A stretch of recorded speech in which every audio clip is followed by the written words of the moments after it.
राधे राधे भक्तों। हमें बृहस्पति देव की पूजा करनी चाहिए।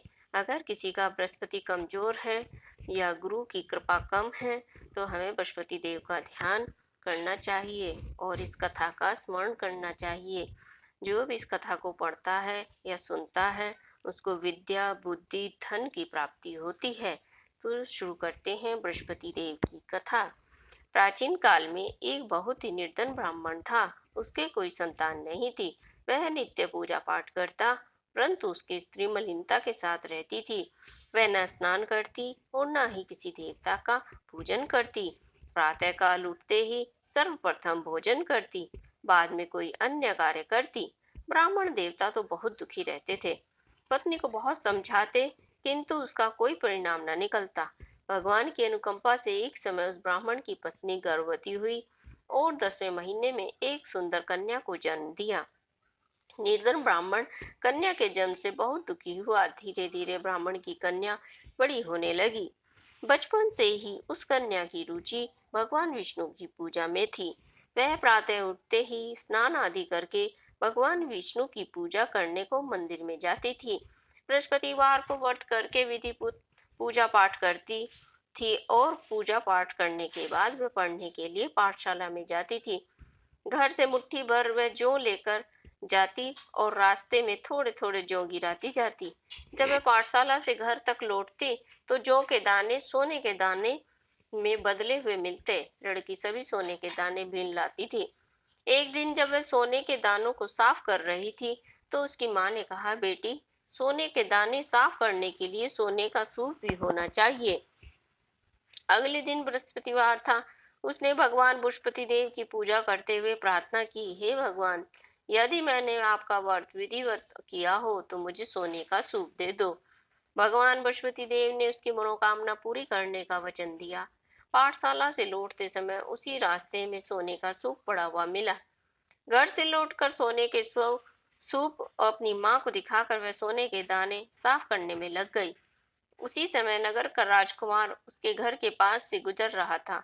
उस सुंदर लड़की को सोने के सूप में जौ साफ करते देख राजकुमार उस पर मोहित हो गया। महल में आकर राजकुमार ने राजा से उस लड़की से विवाह करने की इच्छा प्रकट की। तो राजा ने ब्राह्मण को महल में बुलाकर राजकुमार से उस लड़की के विवाह की बात कही। ब्राह्मण तैयार हो गया। धूमधाम से उस लड़की का विवाह राजकुमार से हो गया। दुल्हन बनकर ब्राह्मण की लड़की महल में चली गई। लड़की के चले जाने से ब्राह्मण फिर से निर्धन हो गया। उसे कई कई दिन तक भोजन भी नहीं मिलता था, परंतु दुखी होकर ब्राह्मण एक दिन अपनी लड़की के पास गया और अपने पिता को से निर्धनता का समाचार सुनकर उसे बहुत सा धन देकर पिता को विदा कर दिया। उस धन से ब्राह्मण के कुछ दिन तो आराम से गुजर गए, लेकिन जल्दी ही फिर से भूखों मरने की हालत हो गई। ब्राह्मण अपनी लड़की से धन लेने के लिए फिर महल में पहुंचा। लड़की ने पिता की बुरी हालत देखकर कहा, पिताजी, आखिर कब तक मुझसे धन लेकर जीवन यापन करेंगे? आप कोई ऐसा उपाय क्यों नहीं करते जिससे आपका घर धन और संपत्ति से भर जाए? ब्राह्मण ने कहा, मैंने तेरी माँ को बहुत समझा लिया, पर उसकी समझ में कुछ नहीं आता। उसका फूहड़पन नष्ट हो तो घर की निर्धनता भी दूर हो जाए। तब कुछ सोचकर लड़की ने पिता से कहा, पिताजी, आप कुछ दिनों को के लिए मेरी माँ को मेरे पास छोड़ जाओ। तब कुछ सोचकर ब्राह्मण की पत्नी अपनी लड़की के पास उसकी माँ को छोड़ आया। लड़की ने अपनी माँ से कहा, माँ, तुम प्रातःकाल उठकर स्नान आदि करके बृहस्पति देव की पूजा अवश्य करना। पूजा करने से तुम्हारी निर्धनता अवश्य दूर हो जाएगी। लेकिन उसकी माँ ने उसकी कोई बात नहीं मानी।